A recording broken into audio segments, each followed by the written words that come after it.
हाँ जी, तो बच्चों आज हम फाइनेंशियल मैनेजमेंट का सबसे कॉम्प्रिहेंसिव चैप्टर पढ़ने जा रहे हैं जिसका नाम है कैपिटल बजटिंग।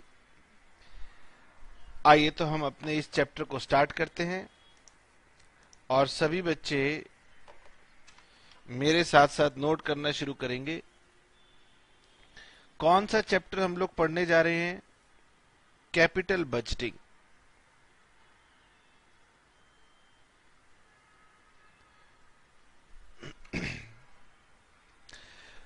अब बेटे मैं आपको पहले कुछ बातें बता देना चाहता हूं।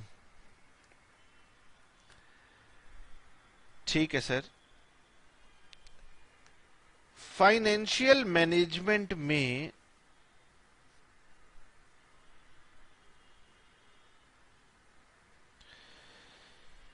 हमारे पास 3 डिसीजन होते हैं।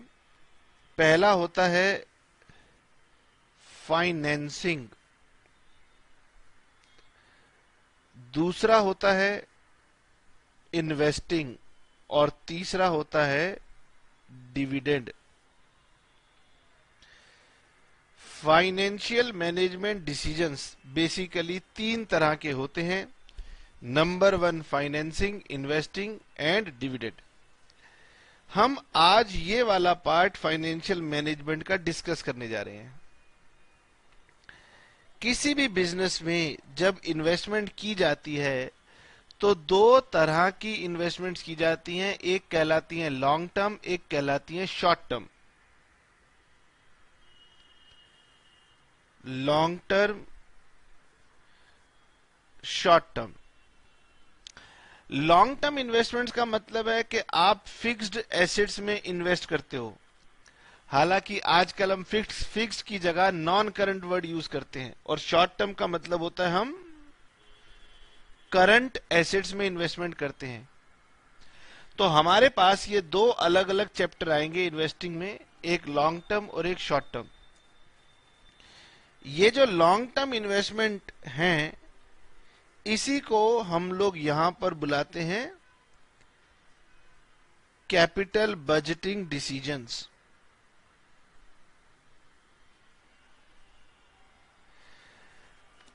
मैं कहता हूं सभी चैप्टर के बारे में कि ये बहुत ही आसान है। इस चैप्टर के बारे में भी कहूंगा कि ये भी बहुत ही आसान है। इवन बल्कि ग्रेजुएशन वालों के लिए तो बहुत ही आसान है। उनसे तो कुछ टफ पूछा ही नहीं जाता। बस ऐसे ही उनके मन में डर लगा रहता है कि सर कैपिटल बजटिंग बहुत खतरनाक चैप्टर है, बहुत आसान चैप्टर है।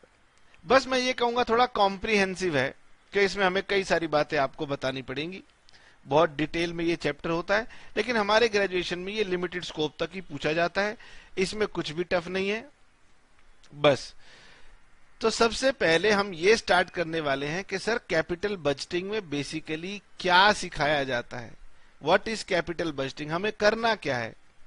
देखो, अगर आप कोई भी बिजनेस करते हैं तो आपके सामने कई सारे ऑल्टरनेटिव्स आते हैं। जैसे मैं पहले छोटे लेवल पे बात करता हूं। छोटे लेवल पर बात करते हैं, मान लीजिए हम कुछ मैन्युफैक्चरिंग का बिजनेस कर रहे हैं।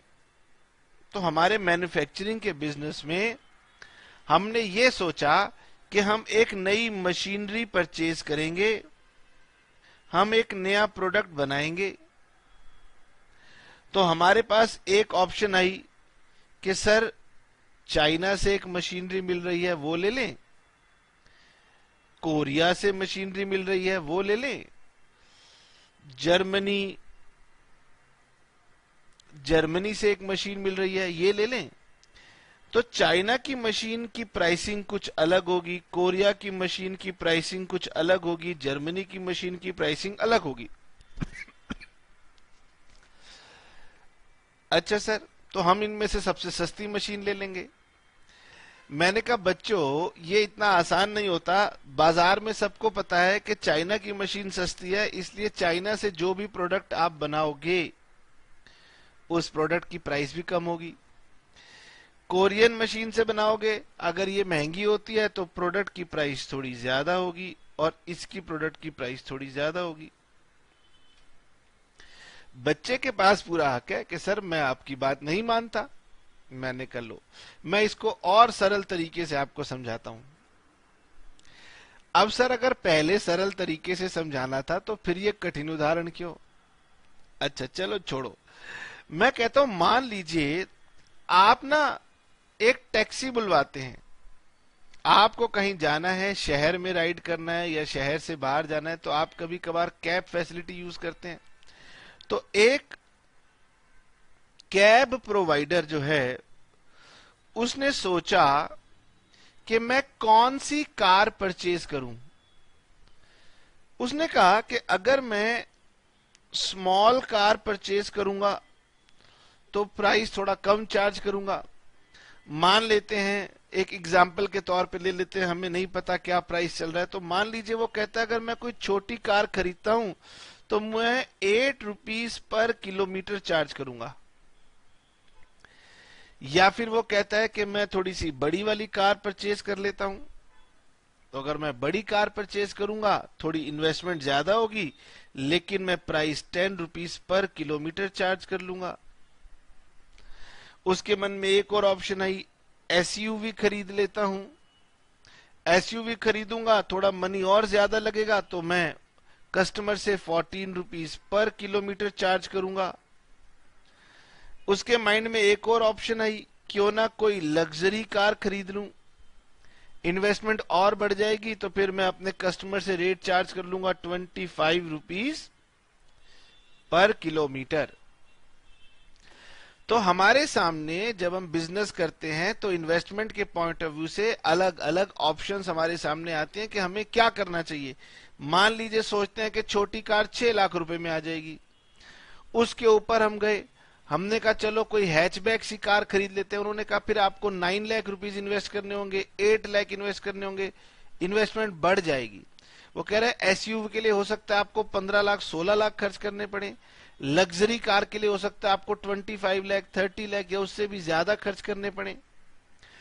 तो हम कह रहे हैं अगर हम अलग अलग खर्चा करेंगे तो हमारी रिटर्न भी अलग अलग होगी, हमारी प्रॉफिटेबिलिटी भी अलग अलग होगी। अब मैं सोच में पड़ा हूं कि मुझे क्या करना चाहिए, मैं इनमें से किस में इन्वेस्ट करूं जिससे मेरा ऑब्जेक्टिव सेटिस्फाई हो जाए। मेरा बिजनेस के पीछे जो भी ऑब्जेक्टिव हो, फाइनेंशियल मैनेजमेंट में एक ही ऑब्जेक्टिव है कि हमारी वेल्थ मैक्सिमाइज होनी चाहिए। तो इस ऑब्जेक्टिव को ध्यान में रखते हुए मैं कौन सी वाले एसेट में इन्वेस्टमेंट करूं। और बड़े लेवल में जाएंगे तो बिजनेसमैन को सोचना होता है कि मैं मोबाइल कंपनी स्टार्ट करूं, टेलीकम्युनिकेशन स्टार्ट करूं, या कैब सर्विस स्टार्ट करूं, या कोई और ऑनलाइन शॉपिंग स्टार्ट करूं, अलग अलग बिजनेस लाइन। तो कितना भी बड़ा आप इसमें डिसीजन क्यों ना लेना चाहें, कैपिटल बजटिंग में आप कोई भी डिसीजन ले सकते हैं, लेकिन एक बात को हमें समझना होता है कि कैपिटल बजटिंग में हम लॉन्ग टर्म इन्वेस्टमेंट्स की बात करते हैं, जिसमें आपको मनी लगाना है और जिसकी रिटर्न आगे आने वाले कई सालों तक आपको मिलेगी। तो आपको मशीनरी के बीच में कंपैरिजन करना हो कि कौन सी मशीनरी परचेज करनी है, कौन सी एसेट्स एक्वायर करनी है, किस लाइन ऑफ बिजनेस में पैसा लगाना है, ये सारे डिसीजन हमारे इसी कंसेप्ट के अंदर आएंगे। ठीक है सर, हमने आपकी थोड़ी सी बात समझी है, अब इसके अकॉर्डिंगली हम अपने नोट मेकिंग को स्टार्ट करते हैं। चलिए जी, तो हमें कुछ बातें नोट करनी पड़ेंगी। सबसे पहले तो आपने ये समझा कि कैपिटल बजटिंग में क्या करना है, या किसे हम कैपिटल बजटिंग कहते हैं। तो मैं कहूंगा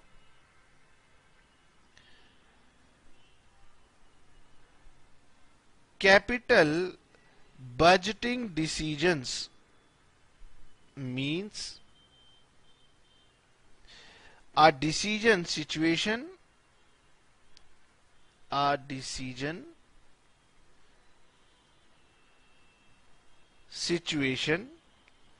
where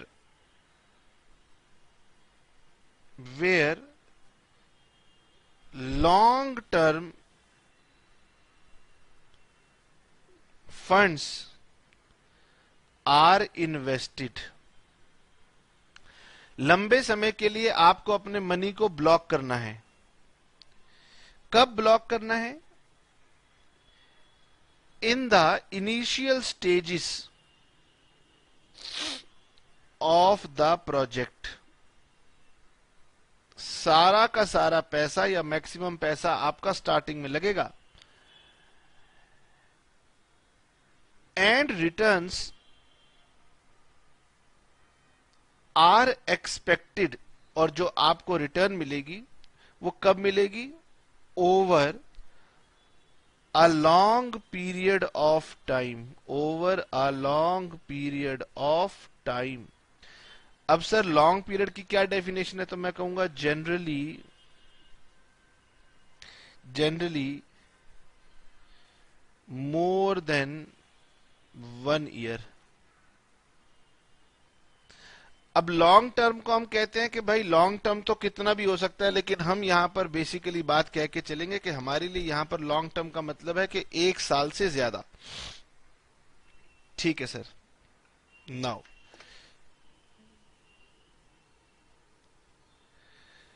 kinds of capital budgeting decisions. देखिए जी, मान लीजिए एक स्मॉल टैक्सी ड्राइवर है। मैं एक छोटे टैक्सी ड्राइवर की बात करता हूं। या मान लीजिए एक पर्सन अभी तक ऑटो चलाया करता था। मैं ये छोटे एग्जाम्पल किस लिए दे रहा हूं, क्योंकि ताकि आप इन बातों को ना समझ सकें। बाकी हमारे क्वेश्चन में कभी भी स्पेसिफिकली किसी एसेट का नाम नहीं लिया जाता, हम तो जनरल कंसेप्ट समझा रहे हैं। तो मैं जो आपके साथ नाम ले रहा हूं वो सिर्फ आपको बात समझाने के लिए ले रहा हूं। एक टैक्सी ड्राइवर ने सोचा कि अब मैं एजिड हो गया हूं, 50 साल 55 साल का हो गया हूं, टैक्सी ऑटो ड्राइवर है, मान लो ऑटो चलाता है। अब वो ऑटो ड्राइवर कहता है कि यदि मैं कभी कभी बीमार पड़ जाऊं, काम पर जाने की स्थिति में ना हूं, तो मैं अपने बेटे से कहता हूं कि आज ऑटो मेरी जगह तू चला ले। वो कह रहा है पापा क्या बात कर रहे हो, मोहल्ले में से ऑटो लेकर जाऊंगा तो आपको पता है खिड़की से कोई देख लेगा, अच्छा लगता है क्या मैं ऑटो चलाऊंगा, आप कैसी बात करते हो, मैं ऑटो नहीं चलाऊंगा। बच्चे हंस रहे हैं। चलो, तो ऑटो वाले ने कहा भाई बड़ी परेशानी है, मैं चला रहा हूं और यदि मैं नहीं चलाऊंगा बीमार होऊंगा, मेरा बेटा तो चलाएगा नहीं, क्या करूं। उसके मन में एक ख्याल आया कि मेरा बेटा ना ऑटो नहीं चलाना चाहता, उसको लगता है कि थोड़ा सब स्टैंडर्ड काम है। उसने कहा देख बेटे, मैं ऑटो की जगह कार ले लेता हूं, जिसे आजकल आप प्यार से कैब बुलाते हो ना।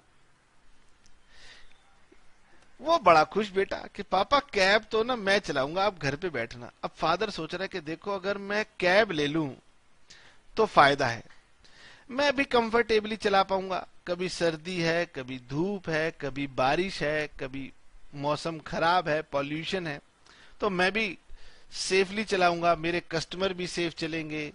मैं यदि बीमार होऊंगा तो शायद मेरा बेटा चला लेगा, मुझे पैसे भी ज्यादा मिलेंगे, तो मैं कैब खरीदूंगा। अच्छा, कार खरीदेगा तो आपको पता है कार आज आप खरीदोगे तो उसकी लाइफ 10 साल 15 साल तो चलानी है, तो ये हमारा परफेक्ट कैपिटल बजटिंग डिसीजन में आता है। नाउ अब उसने सोचा कि मैं एक जो कार लेना चाहता हूं, किस कंपनी की कार लूं। उसे लोगों ने सजेस्ट किया कि तुम मारुति कंपनी की कार ले सकते हो, क्या नाम आता है, हाँ डिजायर। डिजायर कार आती है, टैक्सी में बहुत चलती है। किसी ने कहा तुम हुंडई कंपनी की कार ले लो, उसमें क्या आती है, एक्सेंट, इक्विवेलेंट कैटेगरी की कार है। इसी तरह किसी ने कहा कि तुम होंडा में चले जाओ, तो होंडा में एक अमेज आती है। किसी ने कहा आप टाटा में चले जाओ, तो टाटा में मेरे ख्याल आजकल जेस्ट नाम की गाड़ी आ रही है। किसी ने कहा आप फोर्ड में चले जाओ, तो फोर्ड में एक एस्पायर कार आ रही है। इसी तरह से हर एक वोल्क्सवैगन में चले जाओगे तो वहां पर भी एक मॉडल आपको मिल जाएगा कि वो वाला मॉडल आप ले सकते हो। ये सारे आपकी कंडीशंस को फुलफिल करता है।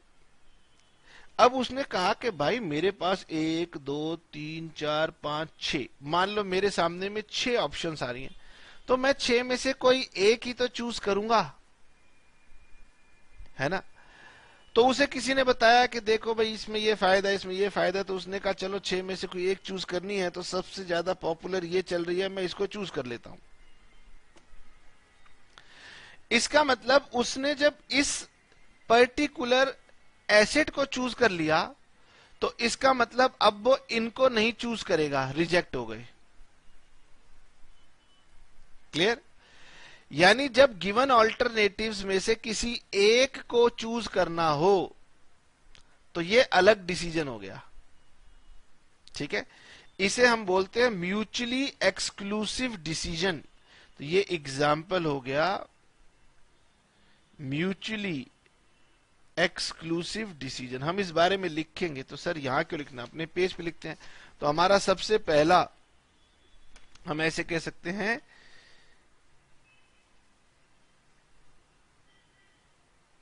Capital budgeting decisions can be categorized into 3 types। जब हम क्वेश्चन पढ़ेंगे तो आपको समझाएंगे कि ये उन 3 में से कौन सी तरह का डिसीजन है। नंबर 1, सबसे पहला हमने इसे नाम देना है म्यूचुअली एक्सक्लूसिव डिसीजंस। अच्छा, मैं अपने बच्चों को बता दूं कि चैप्टर तो बेटे पूरी तरीके से प्रैक्टिकल है, लेकिन जल्दी नहीं करनी कि सर सीधा न्यूमेरिकल फिगर्स दिखाओ और क्वेश्चन सॉल्व करना शुरू कर दो। अगर हम जल्दी करेंगे आपको बहुत मजा आएगा, लेकिन आगे चल के आप कहोगे कि सर हम तो फंसने लग गए हैं, हमसे क्वेश्चन में फंसता है, डर लगता है, बनता नहीं है, हम घबराते हैं। तो आप बिल्कुल स्टार्टिंग से शुरू करो। पहले कुछ थ्योरेटिकल बातें जिसे धीरे धीरे पढ़ लेते हैं, थोड़ा बोर होंगे और क्या हो गया, लेकिन ये बातें ना आगे चल के हमारे को जब हम कठिन परिस्थिति में फंसेंगे, टफ सिचुएशन आएगी तो हेल्प करेगा, इसलिए घबराएंगे नहीं, ठीक है। आप आराम से पहले आज थ्योरी की बातें कर लो। मैंने अभी आपको इसका मतलब बताया कि जब आपके पास कई सारे ऑल्टरनेटिव होंगे, आप उन्हें इवेल्युएट करोगे, एक को चूज करोगे। जैसे ही एक को चूज करोगे इसका मतलब बाकी सबको आपने रिजेक्ट कर दिया। ऐसे डिसीजन को हम नाम देते हैं म्यूचुअली एक्सक्लूसिव डिसीजन, ताकि क्वेश्चन में लिखा आ जाए कि आप person is evaluating mutually exclusive projects, तो आपको समझ में आना चाहिए। तो 2 or more proposals are said to be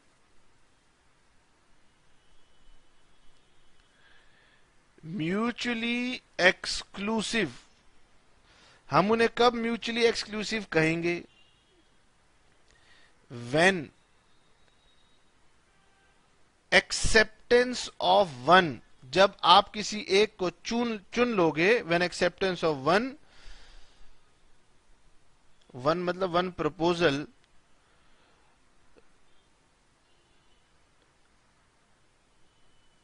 results in automatic rejection of all other proposals। जैसे ही आपने एक डिसीजन चुन लिया, इसका मतलब बाकी सारे आपने रिजेक्ट कर दिए। हमारी बुक में, अभी मैं बुक आपको नहीं दिखा रहा, हमारी बुक में इसके लिए ना एक लाइन लिखी है। क्या लाइन है? उन्होंने कहा इसके लिए ओनली द बेस्ट वन। इसका मतलब आपके सामने कई सारे ऑप्शंस थी और आपने जो बेस्ट था उसी को सिलेक्ट कर लिया, बाकी सबको आपने रिजेक्ट कर लिया। अच्छा, मेरे ख्याल से बात समझ में आ गई। क्रिकेट टीम बन रही है, सर हमें एक विकेट कीपर चाहिए था। अब हमने महेंद्र सिंह धोनी को एज अ विकेट कीपर रख लिया, तो अब किसी और के विकेट कीपर के होने की पॉसिबिलिटी खत्म हो गई। अच्छा सर, फुटबॉल मैच चल रहा था, हॉकी मैच चल रहा था, हमें गोलकीपर चाहिए था, तो हमारे सामने 4-5 थे, इनमें से किसी को भी हम गोलकीपर सिलेक्ट कर सकते हैं। एक को सिलेक्ट कर लिया, इसका मतलब बाकी सारे गोलकीपर्स तो रिजेक्ट हो गए। इसको बोलते हैं म्यूचुअली एक्सक्लूसिव डिसीजन। दूसरा डिसीजन है कॉम्प्लीमेंट्री डिसीजंस। कॉम्प्लीमेंट्री डिसीजंस का मतलब होता है कि अगर इसको रखेंगे तो इसके साथ ये दूसरा भी रखना पड़ेगा, अकेले रखने से बात नहीं बनेगी। These are called complementary decision, जब एक के साथ दूसरे का होना जरूरी है, आप अकेले उनको सिलेक्ट नहीं कर सकते। जैसे कि मान लीजिए आपने कहा कि जी हम लोग चाय बनाना चाहते हैं, तो चाय बनाने के लिए पानी भी चाहिए, दूध भी चाहिए, तो दोनों कॉम्प्लीमेंट्री हैं, किसी एक से काम आपका नहीं चलेगा। तो इस तरह के प्रोजेक्ट जिनके साथ में जो अटैच्ड हैं वो भी करने पड़ेंगे। These are called complementary decisions. तो यहां लिखेंगे कि 2 or more proposals are said to be complementary when acceptance of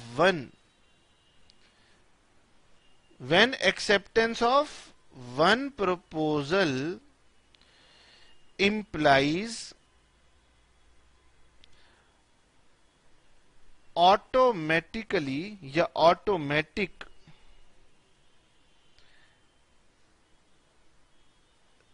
acceptance of all complementary proposals, all complementary proposals, and rejection of one proposal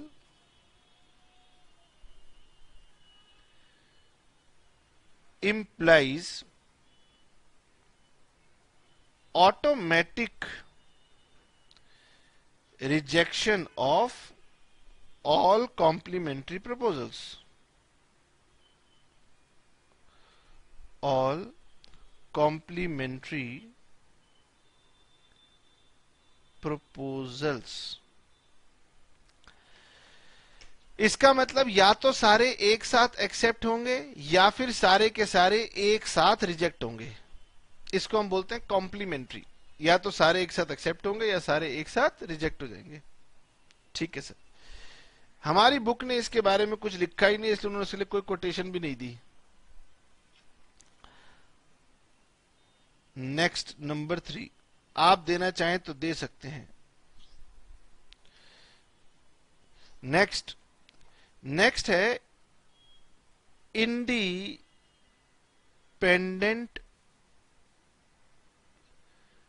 proposals. इसे हमारी बुक कहती है accept reject proposals. अच्छा जी, अब बात करते हैं हम किसकी।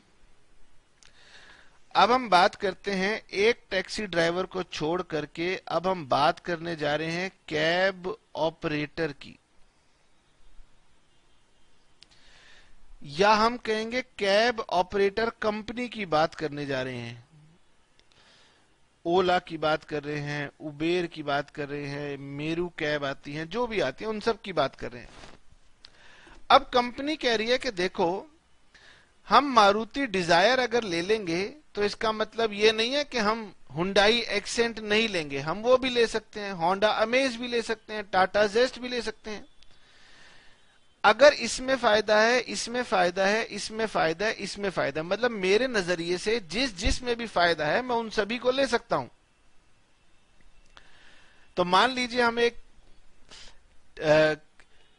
फ्लीट ऑफ टैक्सीज स्टार्ट करना चाहते हैं, ऑपरेशन स्टार्ट करना चाहते हैं। हमने कहा लाओ जी, आप अपनी कंपनी वाले अपनी अपनी प्रोडक्ट के बारे में बताओ, हम देखेंगे, हमें जो जो अच्छा लगेगा सब हम रख लेंगे। तो हमने कहा चलो मारुति की डिजायर पसंद है, ये भी रख लेते हैं। हुंडई वालों ने कहा हमारा भी प्रोडक्ट देख लिया, हमने कहा हाँ देख लिया, आपका भी पसंद है, हम आपका भी रख लेंगे। इसका मतलब एक लेने का मतलब ये नहीं है कि मेरे पास और फंड्स खत्म हो गए मैं दूसरा भी ले सकता हूं, प्रोवाइडेड मुझे उनमें फायदा नजर आना चाहिए। यानी जिस जिस प्रपोजल में फायदा है वो मैं सारे एक्सेप्ट कर सकता हूं, एक का दूसरे से कोई संबंध नहीं है। तो ऐसे प्रपोजल कहलाते हैं इंडिपेंडेंट प्रपोजल्स। तो two or more proposals are said to be independent। कब ऐसा होगा? If acceptance oblique rejection of one proposal does not affect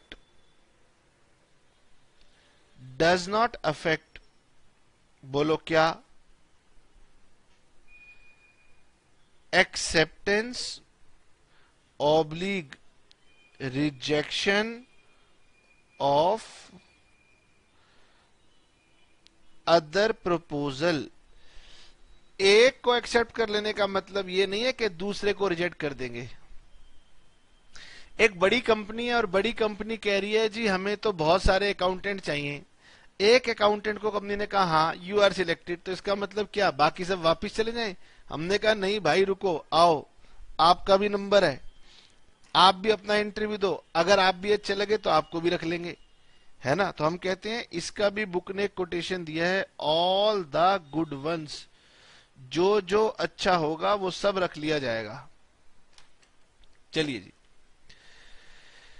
sir इतना कॉम्प्रिहेंसिव आपने कहा कि चैप्टर है और पढ़ाया क्या अभी तक? छोटी सी बात कि अगर आपने कोई ऐसा डिसीजन लेना है जिसमें आज फंड्स लगेंगे और आने वाले कई सालों तक रिटर्न मिलेगी तो हम उसे नाम देंगे कैपिटल बजटिंग। बोलिए क्लियर नाउ। हमारे सामने जब भी कोई सिचुएशन आएगी तो वो तीन सिचुएशन होंगी। पहली म्यूचुअली एक्सक्लूसिव, अगर एक प्रपोजल को एक्सेप्ट कर लिया तो इसका मतलब है बाकी सब मना कर दिए। दूसरा, इसका एक और उदाहरण है, सर शादी के लिए बहुत सारे ऑफर आए हैं, एक एक्सेप्ट कर ली तो इसका मतलब बाकी सारी रिजेक्ट हो गई, है ना।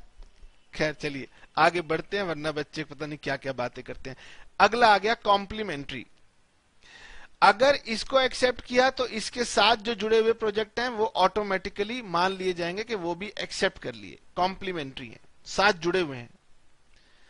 तीसरा इंडिपेंडेंट प्रपोजल, अब बिजनेस में आपके पास बहुत सारे फंड हैं, बिजनेसमैन कहता है लगाओ पैसा लगाओ, यहां से प्रॉफिट होता है इसमें लगाओ, इसमें हो रहा है तो इसमें भी लगाओ, इसमें हो रहा है तो इसमें भी लगाओ, यानी कि ये हो गए इंडिपेंडेंट प्रपोजल। तो तीन तरह की सिचुएशंस हमारे सामने आएंगी, मैंने आपको बता दिया। दो बातें क्लियर हो गई, व्हाट इज कैपिटल बजटिंग और किस तरह के प्रोजेक्ट्स के डिसीजन हमने लेने होंगे। ठीक है तो आगे बढ़ते हैं।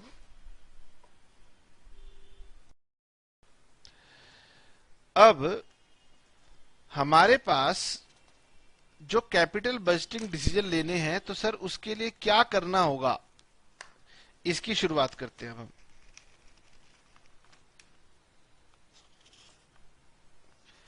आइए जी अब हम बात करेंगे कि कैपिटल बजटिंग डिसीजंस कैसे लिए जाएंगे, उसके लिए हमें क्या होमवर्क करने होंगे। तो पहले हम अपने होमवर्क की बात करेंगे।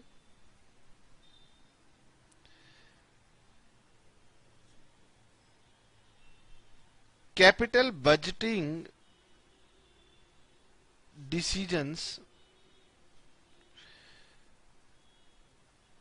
involves 3 स्टेजेस या 3 स्टेप्स। आपको 3 काम करने हैं कैपिटल बजटिंग डिसीजंस के लिए।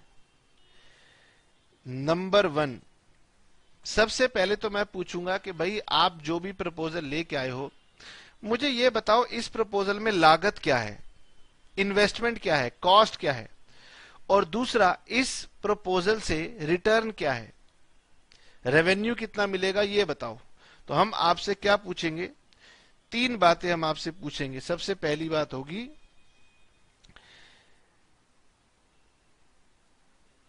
एस्टिमेशन ऑफ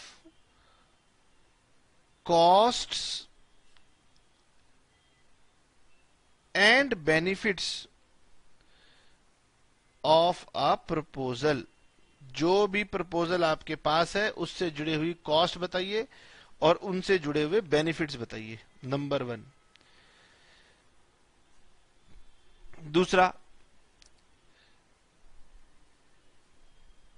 एस्टिमेशन ऑफ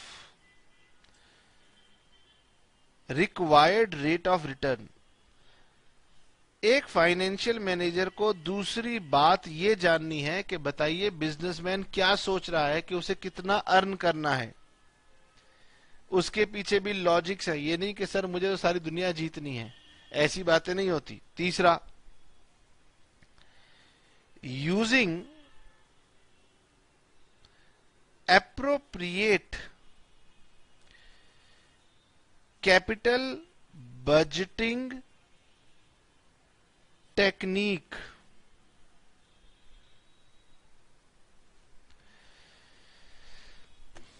चलिए जी, अगर आप किसी इन्वेस्टमेंट प्रपोजल को इवेल्युएट करना चाहते हो तो आपको 3 स्टेजेस से गुजरना होगा। सबसे पहली स्टेज होगी कि जाके ये पता लगाइए कि उस प्रपोजल में क्या कॉस्ट इन्वॉल्व है, क्या बेनिफिट्स इन्वॉल्व है।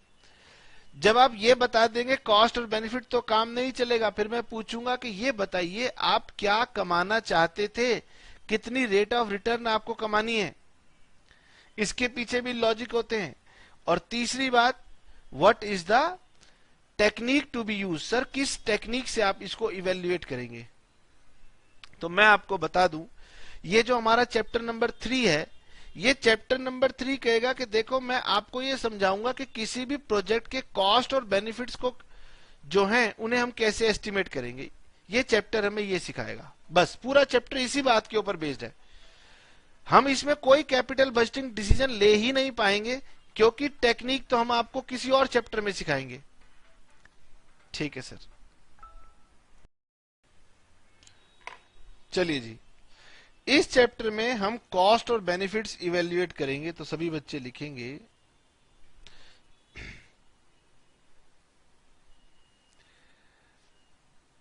The current chapter introduction to capital budgeting focuses on estimation of costs and benefits of a proposal। Current chapter का फोकस है on estimation of cost and benefits of a proposal. ठीक है, ये proposal थोड़ा सा space कम था तो हो सकता है आपको दिखाई ना दे रहा हो। ठीक है सर। नाउ टू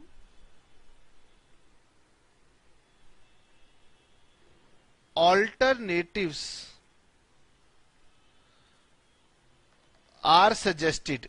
हमें 2 विकल्प दिए गए। 2 alternatives are suggested for measuring the costs and benefits of a proposal which are। हमें 2 ऑल्टरनेटिव सुझाए गए कि भाई ये 2 ऑल्टरनेटिव हो सकते हैं। पहला तो बड़ा ऑब्वियस सा है, सभी को पता है। हमारी अकाउंटिंग बनी ही किस लिए है? तो अगर आपको कॉस्ट और बेनिफिट एस्टिमेट करने हैं तो जाकर के अकाउंटिंग प्रोसेस से काम कीजिए। तो पहला तो है अकाउंटिंग प्रोसेस, और अकाउंटिंग प्रोसेस से आपको क्या मिलेगा? अकाउंटिंग प्रॉफिट मिलेगा। तो हमारे पास एक विकल्प है अकाउंटिंग प्रॉफिट, और दूसरा विकल्प है हमारे पास कैश फ्लोज। लेकिन हम दोनों ही लेके नहीं चलते। अभी हम आपको बताएंगे कि इन दोनों में से किसको कैपिटल बजटिंग ने सहमति दी कि हां मेरे आधार पर तुम रहोगे, ये हम डिस्कस करेंगे। देखिए जी, मैंने आपको बताया कि कैपिटल बजटिंग की जो भी हमने टेक्निक्स लगानी है वो तो बाद की बात है। पहले हमारे पास डाटा तो आना चाहिए ना कि टेक्निक लगाएं किसके बेस पर। तो हमारे सामने लोगों ने दो बातें रखी कि अगर आपको कॉस्ट और बेनिफिट मेजर करने हैं तो या तो अकाउंटिंग के पास चले जाइए और अकाउंटिंग प्रॉफिट पूछ लीजिए, या फिर दूसरा तरीका है कि कैश फ्लो ढूंढ लीजिए। कैश फ्लो भी हालांकि अकाउंटिंग का पार्ट ही है, कोई अलग पार्ट नहीं है। तो हमारे पास दो रास्ते थे। जब इसके ऊपर स्टडी किया गया तो जो टेक्निक्स थी उसको लगाने के लिए हमने ये देखा कि अगर हम अकाउंटिंग प्रॉफिट की बात करते हैं तो अकाउंटिंग प्रॉफिट्स में ना कुछ ड्रॉबैक्स हैं। बच्चा कह रहे सर अकाउंटिंग प्रॉफिट में भले क्या ड्रॉबैक्स है? मैंने कहा देखो, हम सभी जानते हैं अकाउंटिंग प्रॉफिट निकालना है तो पी एंड एल बनाना है। यहां लिखा सेल, यहां लिखी परचेज, यहां लिखे खर्चे, यहां लिखा डेप्रिसिएशन, ठीक है, यहां लिखा क्लोजिंग स्टॉक, यहां लिखा ओपनिंग स्टॉक, इस तरीके से, और ये निकल आया मेरा नेट प्रॉफिट। अरे जिस मशीन की ही आप बात कर रहे हो उस मशीन का एक छोटा पी एंड एल नहीं बन सकता क्या? बिल्कुल बन सकता है सर। तो आप एक मशीन का ही एक पी एंड एल बना लो एस्टिमेटेड बेसिस पर, आपको पता लग जाएगा उस मशीन के प्रॉफिट्स कितने हैं। चलिए थोड़ी देर के लिए मैं मान लेता हूं कि ये प्रॉफिट है 30,000। ये पी एंड एल बनाया मेरे एक एम्प्लॉय मिस्टर ए ने। मैं बी के पास गया,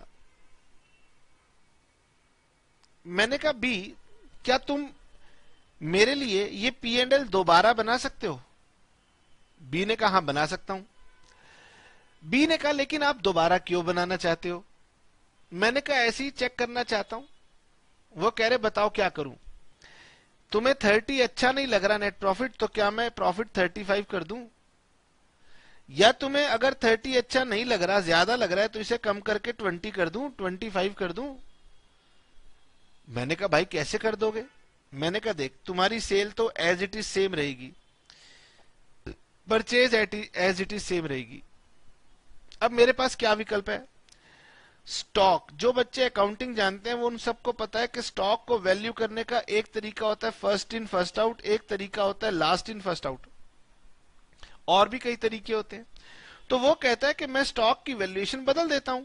मेरा अकाउंट्स कहता है कि स्टॉक को फर्स्ट इन फर्स्ट आउट पे भी वैल्यू कर सकते हैं, और हमारी अकाउंटिंग कहती है लास्ट इन फर्स्ट आउट पे भी कर सकते हैं।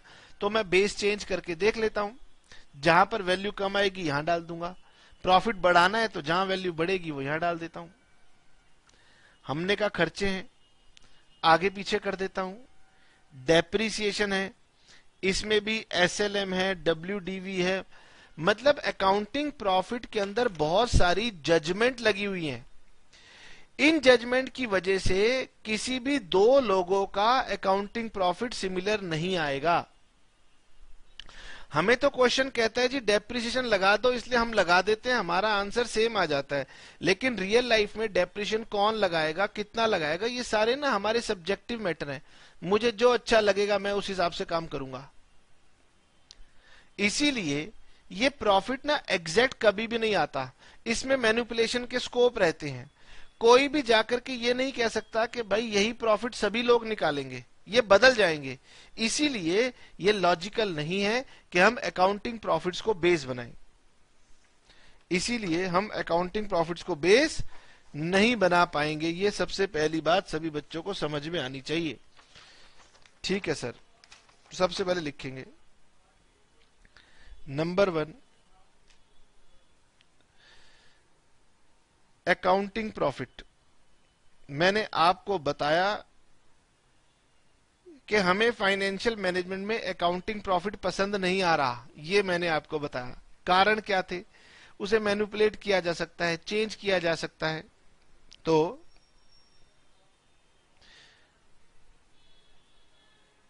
अकाउंटिंग प्रॉफिट विच इज, वैसे तो अकाउंटिंग की टेक्निक बहुत ही अच्छी है, accounting profit which is a good measure, अच्छा है, good measure of benefits of a proposal. अच्छा है लेकिन एग्जैक्ट नहीं है, ये परेशानी है। तो हम क्या कहेंगे? But not a good measure, अच्छा कहां के लिए नहीं है? For evaluation of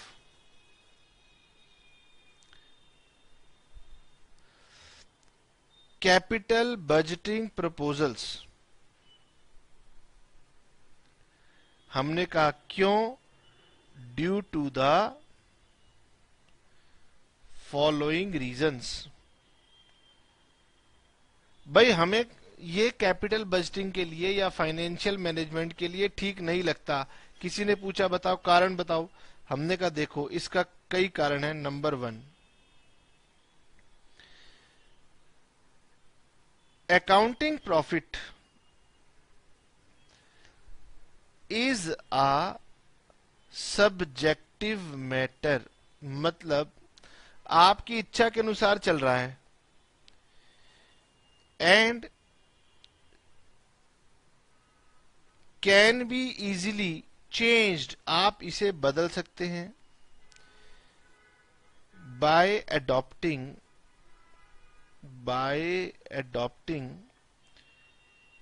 alternative accounting policies. जैसे डेप्रिसिएशन में एसएलएम से डब्ल्यूडीवी में आ जाओ, डब्ल्यूडीवी से एसएलएम में आ जाओ। जैसे कि इन्वेंट्री वैल्यूएशन में फर्स्ट इन फर्स्ट आउट से लास्ट इन फर्स्ट आउट पे आ जाओ, लीफो से फीफो पर आ जाओ। इसी तरह से आपने प्रीलिमिनरी एक्सपेंसेस राइट ऑफ करने हैं नहीं करने हैं, बहुत सारी ऑप्शंस आपके पास हैं जिसके अकॉर्डिंग अपने प्रॉफिट को चेंज कर सकते हो। Number two,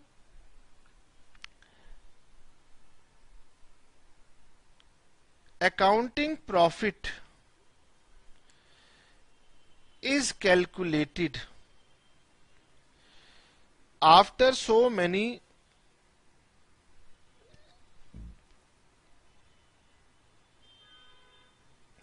accounting adjustments। Profit के लिए आप ना कई सारी अकाउंट्स में एडजस्टमेंट्स कर देते हो, जैसे कि डेप्रिसिएशन, जैसे कि राइटिंग ऑफ एक्सपेंसेस एटसेट्रा। और इसकी वजह से therefore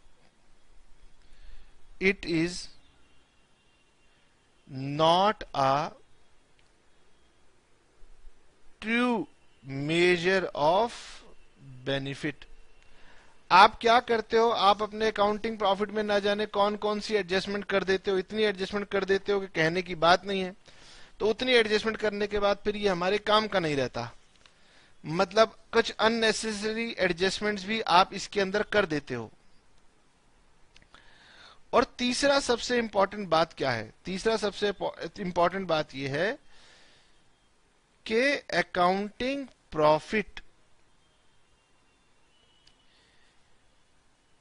is based on accrual principle. आपको एक्रूअल कंसेप्ट पता है?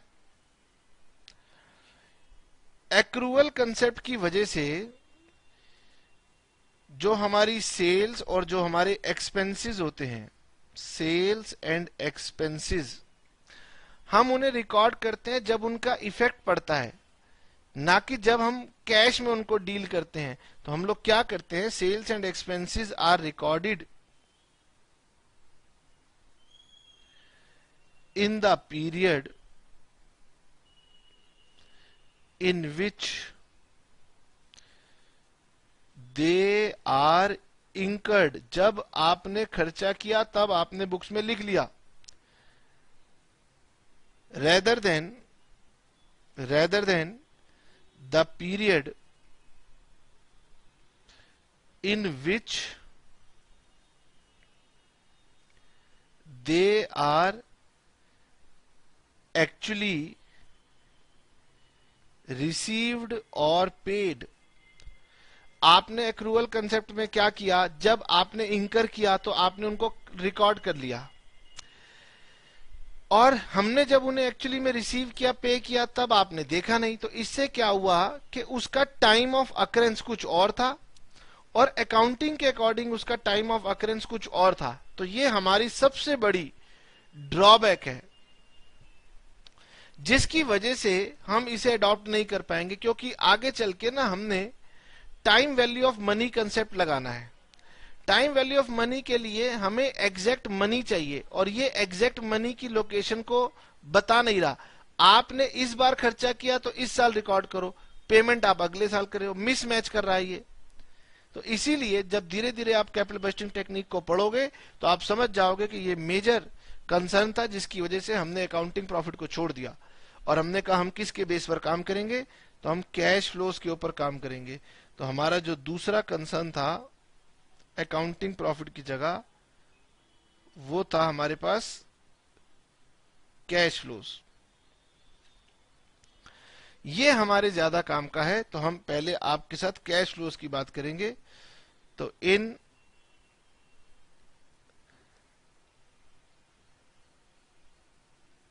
Capital budgeting the costs and benefits of a proposal। अब मुझे पता है कि बच्चे कह रहे हैं कि सर ये तो सारी थ्योरेटिकल बातें चल रही है, लेकिन याद करो मैंने आपसे कहा था बेटे कि यही बातें आगे चल के आपको चैप्टर समझने से रोकेंगी। अगर आप ज्यादा जल्दी करोगे तो आपकी हालत वैसे ही होगी कि आप बिल्डिंग बनाओगे, ग्राउंड फ्लोर बनाओगे, फर्स्ट फ्लोर बनाओगे, लेकिन सेकंड फ्लोर जाते जाते नीचे की बिल्डिंग हिलने लग जाएगी, क्योंकि आपने उसके बेस को स्ट्रांग नहीं किया। तो हमारा कैपिटल बजटिंग चैप्टर भी ऐसा है, उसको बहुत दूर तक जाना है। तो जब आप बेस को स्ट्रांग नहीं करोगे तो आगे आपको दिक्कत होगी।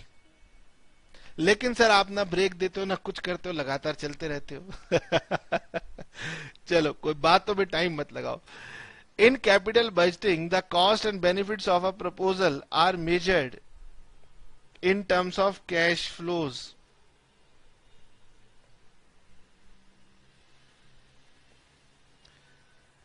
तो हम यहां पर अपनी कैपिटल बजटिंग के सारे बेनिफिट्स को, सारी कॉस्ट को कैश फ्लोज के टर्म्स में मेजर करेंगे।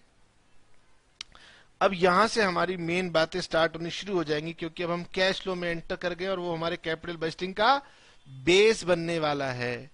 तो हम क्या कहेंगे, हम कहेंगे costs are denoted as cash outflows. जो आप खर्चे करोगे, कॉस्ट लगाओगे, इन्वेस्टमेंट करोगे, हम उन्हें क्या बुलाएंगे, cash outflows. And benefits are denoted as cash inflows. तो पूरी कैपिटल बजटिंग दो बातों के ऊपर बेस्ड होगी। ठीक है, ये दो बातें आपको समझनी है पूरे के पूरे चैप्टर में, कैश आउटफ्लोज और कैश इनफ्लोज। इन दोनों को अगर आपने नहीं समझा तो फिर कैपिटल बजटिंग आपकी गड़बड़ हो जाएगी। ठीक है sir. Now where is my green pen, कहां खो गया मेरा ग्रीन पेन, ये रहा ग्रीन पेन। तो मैं क्या कहूंगा, cash flows are also divided into 3 types. जब हम कैपिटल बजटिंग की बात अब यहां से शुरू कर रहे हैं तो यहां से सभी बच्चे अटेंटिव हो जाइए, अपनी थकान को भूल जाइए। तो हम यहां पर जब कह रहे हैं आपके साथ कि अब हमने कैपिटल बजटिंग का पहला बेस पकड़ लिया है, कैश फ्लो की बात करेंगे, तो अपने दिमाग में ये मत लाना कि सर हम तो कैश फ्लो स्टेटमेंट भूल गए, अकाउंट्स में कैसे बनती थी। ये वो नहीं है, हम यहां पर दूसरी कैश फ्लोज की बात कर रहे हैं, आउटफ्लो और इनफ्लो, 2 फ्लो की बात करेंगे, लेकिन इसे भी हम 3 तरीके से बात करेंगे। तो सबसे पहला हमारे पास कहलाता है इनिशियल कैश आउटफ्लोज। बहुत इजी है, इसमें कोई दिक्कत नहीं होती, किसी बच्चे को कोई दिक्कत इसमें नहीं होगी। Initial cash outflows. दूसरा हमारे पास होता है subsequent annual cash flows. Subsequent cash inflow generally inflows होते हैं, हालांकि आउटफ्लो भी हो सकते हैं, लेकिन ये जनरली इनफ्लोज ही होते हैं। नंबर 3, तीसरे होते हैं टर्मिनल कैश फ्लोज। ये भी हमारे इनफ्लोज का पार्ट है। यार कि हमारे आउटफ्लो में एक आएगा इनिशियल कैश आउटफ्लो। नाम बता रहा है कि जब आप प्रोजेक्ट को स्टार्ट करोगे तो शुरुआत में जितना पैसा आपको लगाना पड़ेगा, खर्च करना पड़ेगा, उसका नाम होगा इनिशियल कैश आउटफ्लोज। फिर जब आप पैसा खर्च कर दोगे, इन्वेस्ट हो गया, तो इन्वेस्टमेंट पर रिटर्न आनी शुरू होंगी। तो जो रिटर्न आनी शुरू होंगी वो 2 तरीके की रिटर्न हम लोग आपके साथ डिस्कस करेंगे, सब्सिक्वेंट एनुअल कैश इनफ्लोज और टर्मिनल कैश आउटफ्लोज। अब क्या आज की क्लास में क्योंकि इतना ही समय खत्म हो गया तो मुझे यही रुकना पड़ेगा, तो नेक्स्ट क्लास में मैं अपनी स्टार्टिंग जो है वो यहीं से करूंगा। तब तक सिर्फ 2 मिनट में जरा फास्ट ट्रैक रिवीजन कर लेते हैं। हमने आपसे कहा कि भाई कैपिटल बजटिंग ऐसे इन्वेस्टमेंट प्रपोजल जिसमें शुरुआत में पैसा लगेगा और रिटर्न आने वाले सालों में, 1 से ज्यादा सालों में आएगी। ठीक है सर। उसके बाद आपने ये कहा था, हम बता देते हैं कि 3 तरह के प्रोजेक्ट हैं। म्यूचुअली एक्सक्लूसिव, शादी का एग्जाम्पल दिया था, एक दुल्हन पसंद होगी मतलब बाकी सब रिजेक्ट हो गई। दूसरा कॉम्प्लीमेंट्री, अगर एक लिया तो एक के साथ में ये भी लेनी पड़ेगी, मतलब ऑफर है, बाजार में आप सामान खरीदने गए, आपने कहा भैया एक जरा 5 केजी का घी देना, उन्होंने कहा भाई 5 केजी के घी के साथ 1 केजी बासमती राइस मिल रहा है, तो वो लोगे तो वो तो साथ मिलेगा ही मिलेगा। तो कॉम्प्लीमेंट्री है, एक साथ एक्सेप्ट होंगे या एक साथ रिजेक्ट होंगे। तीसरे थे इंडिपेंडेंट, एक लो, दूसरा लो, तीसरा लो, ये आपकी मर्जी है। चलिए, जब इन डिसीजंस की इवेल्युएशन की बातें आएंगी तो हमारे सामने बातें ये आएंगी कि हमें क्या क्या करना होगा। हमने कहा देखो सबसे पहली स्टेज होगी अपने कॉस्ट और बेनिफिट एस्टिमेट कर लो, वो लेके मेरे पास आओ, होमवर्क करके आओ। हमने कहा अच्छा होमवर्क कैसे करना है, तो हमने कहा 2 तरीके हैं कॉस्ट और बेनिफिट मेजर करने के, अकाउंटिंग प्रॉफिट या कैश फ्लो।